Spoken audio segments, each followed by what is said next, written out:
don't often do tarot, but I do sometimes. And I got a beautiful deck from Cat Pierce, The Wandering Star. You can get it through Hay House. It's a beautiful deck, and I love the illustrations she's done. It's just as soon as I saw it, I knew it was a special deck. And this morning, when I woke up at my caravan, this beautiful view of the water, the mountains. The sun's going to come out very soon. It's been out, so it's going to come back out soon. I just felt called to a reading for some guidance, and I called upon my Papa Johnny, who I've never met.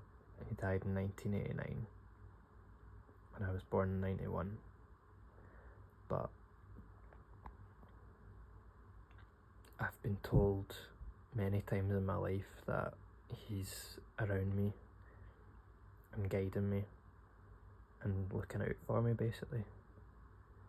So it's funny because I was listening to something yesterday and it said a male figure who's passed or transitioned will get in touch with you. And as I was shuffling the cards, I'd asked for his guidance and the fire alarm beeped, even though the battery's just been changed. And that was one of the signs that said how I would know it was him. It was just so funny the way it happened. And then the other guide is my grandma at the end of the table there in the middle. She sadly also transitioned, but she guides me as well. She was my best friend and I think about her all the time, and she guides me, definitely. So let's have a look at what I've been given in this reading. So the spread is called the Wandering Star spread, and the way it's been set out is number 1, the heart of the matter, which is the 4 of Pentacles. And if we look at the card, there is little guidelines on the card of what it is: security, stability, saving, foundation, money. So let's have a look and see what that is. So, the 4 of Pentacles. The 4 of Pentacles is here to tell you that your days of scrimping and saving are done. Scrimping and scavenging, are done. You are finally in a place of stability and satisfaction. Your foundation is firm and you can feel free to expand your home, your family, and the scope of your desires. Your habit of diligently saving every penny to make ends meet has paid off, but you now must avoid being miserly, for this shows lack of faith and can block the flow of future income. Your money has come from your work, your talents, and your dedication. Use it to make your life happier and more comfortable. You deserve it. Build your own dreams or someone else will hire you to build theirs, is a quote from Farah Gray, which has been put at the bottom. So that's really interesting. The second one, the shadow, a blind spot preventing momentum. So number 2 is the Tower. And a lot of the times I've seen the Tower in readings and I've thought, oh, that doesn't look good, that sounds bad. But if you look at what it says, destruction, enlightenment and release. So sometimes things have to come to an end. And that could signify this. In fact, it does for me personally. So releasing things that no longer serve you, letting things come to a natural end, can lead to enlightenment, definitely. So that's a major arcana, and the tower is XV1, so that's 16. The tower.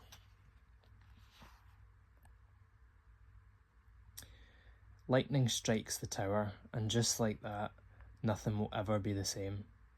Whether it's shattering a rigid ego or collapsing a long-held dream or relationship.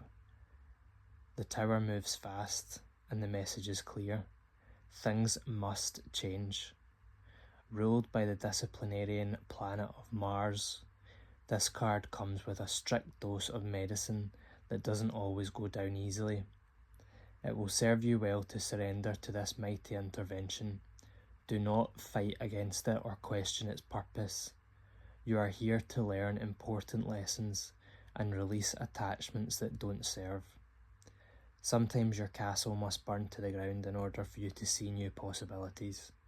Trust that the rebuilding and restructuring of your life will edge you towards your truest self and possibly even enlightenment.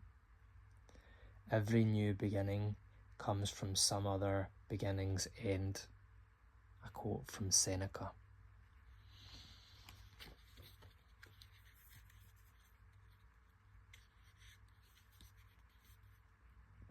Number 3 is the light, the best course of action to reach a desired outcome. So number 3 is the devil. And rather than putting my powders, so desire, obsession, fear and shadow is what's on the card. And the devil's one that I think can evoke a lot of fear, because obviously what it stands for, or what we know it to stand for generally, who the devil is, who the Bible says he is, or she is, or whatever. So the devil signifies or asks this question: has an alluring person or situation reeled you in thoroughly and completely? Has your obsession caused you to lose sight of boundaries and perhaps even your own identity? The tricky devil promises so much, but often leaves you drained and hooked on the empty hope that satisfaction lies just around the bend. The devil's lair is laden with delights that will momentarily thrill, but offer no lasting sustainment. The shadowy pull of greed, materialism, and temptation often throws us delicate humans off course.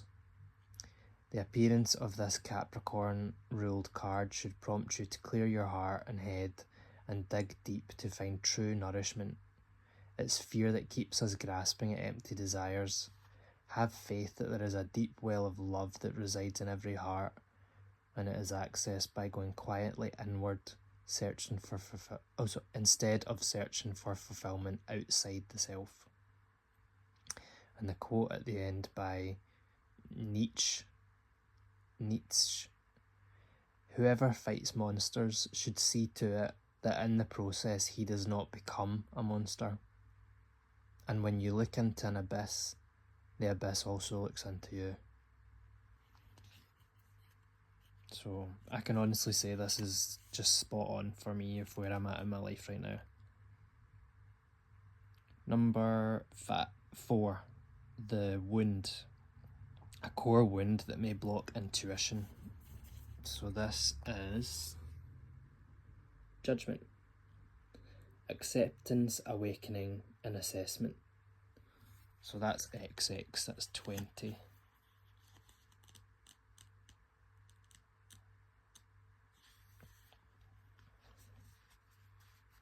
So the time has come to let go of the past. Why cling to something that no longer exists? It's easy to criticise and analyse your failures, but it's important to know that it was all part of the journey and that you did the best you could at the moment in time. Now is a moment of awakening. This card is connected to Pluto, a planet of release and growth. Accept yourself fully, focus on your achievements, and see how far you've come. Waste no more time in ruminating on things you cannot change. Instead, bolster yourself up, practice praising yourself, and go forth acting in truth and integrity. The time is now. Man never made any material as resilient as the human spirit. Bernard Williams.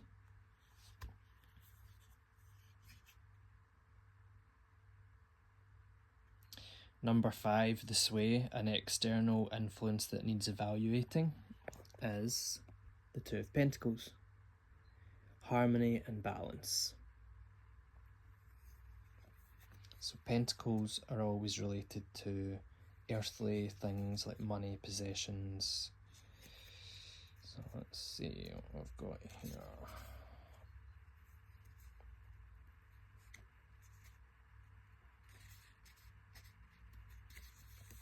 Two of Pentacles. So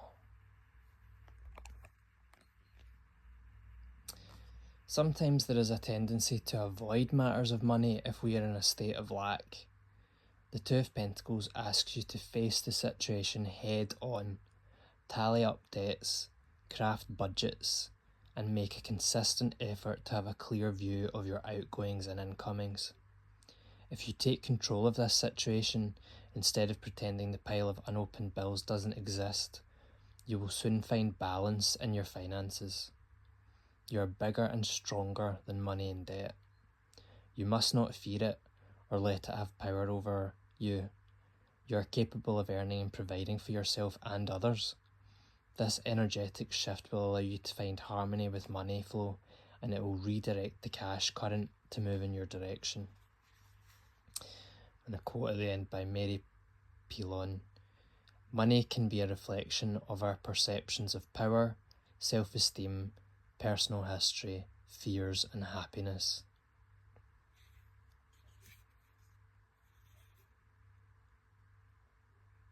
Number 6, the guide, an unexpected guide for your journey. And that's the beautiful card of the Ten of Pentacles. I really have to say, these cards are just beautiful. I've never seen any like them. I was drawn to them immediately, and I've never seen any reader use them. So I really think they're absolutely amazing. So this one, inheritance, family, and property. The Ten of Pentacles, as in all tens in the decks, they are completions, they are final achievements, the best of the suit, really. The final card. So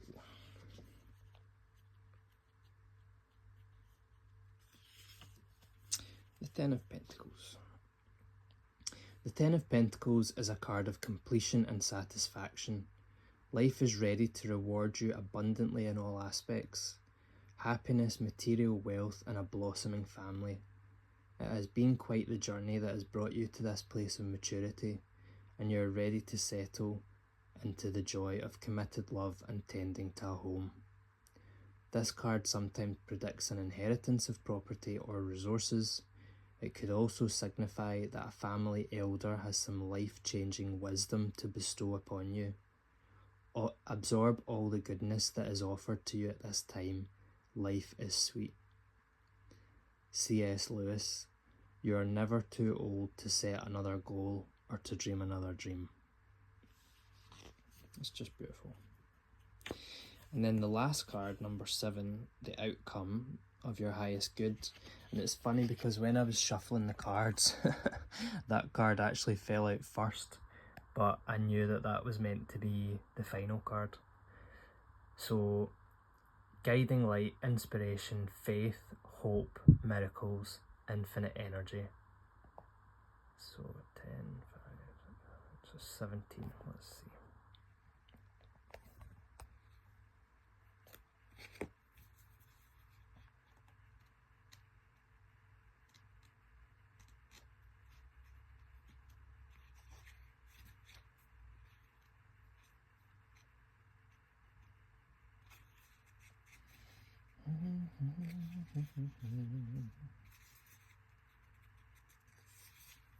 The Star.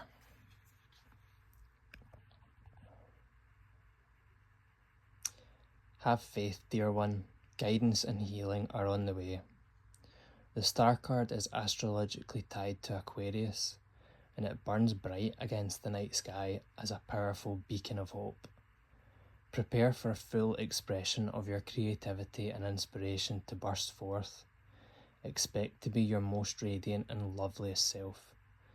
The Star shines upon you now, and your talent and beauty will be appreciated by all who cross your divine path.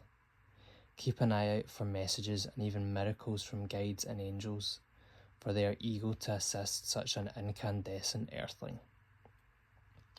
Your destiny is fervently seeking you, and if you can muster the courage to shine at maximum luminosity, it will surely find you. There are dark shadows on the earth, but its lights are stronger in the contrast, says Charles Dickens.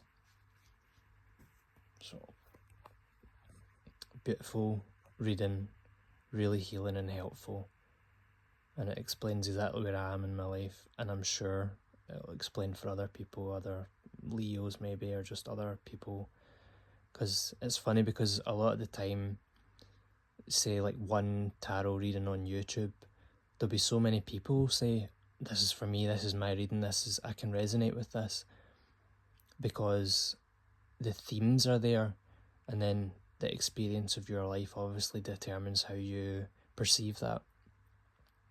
So anyway, like I said, I don't often do the tarot readings myself, but I have had this deck for quite some time, and it's been under my pillow, and I've not done a reading for a long time.